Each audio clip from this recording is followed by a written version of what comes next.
உலக மக்களே வணக்கம். பிரதர் சிஸ்டர், தமிழ்நாட்டு முதல்வரே வணக்கம். சார்,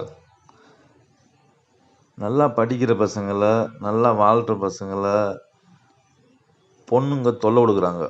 பெண்கள் காதல் டார்ச்சல். இதைத்தானே சார் நான் முதல்ல சொல்லிக்கிருக்கேன்.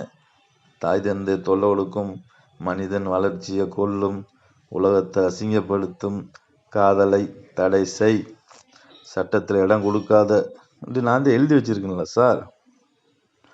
தமிழ்நாட்டு முதல்வர், உங்களை விட நான் அதிகமாக படிச்சிருக்கேன் பாரு சார். இன்னும்மா உங்களுக்கு புரியல? எத்தனை முறை சொல்லுவீங்க பெண்கள் தொல்லை கொடுக்குறாங்க? பெண்கள் இம்சை தாங்க முடியாமல் தான் பசங்கள்லாம் படிக்காமல் பைத்தியம் அலைகிறான். நல்ல ஆண்கள் இந்த பெண்கள் வாழ விடுறதே இல்லை. இது எனக்கு தெரியுமே. நான் தான் உங்களுக்கு முன்னாடியே சட்டத்தை எழுதி வச்சுருக்கேனே. படிச்சிங்களா? தெரியலன்னா பக்கத்தில் இருக்கவங்களுக்கு கேளுங்க.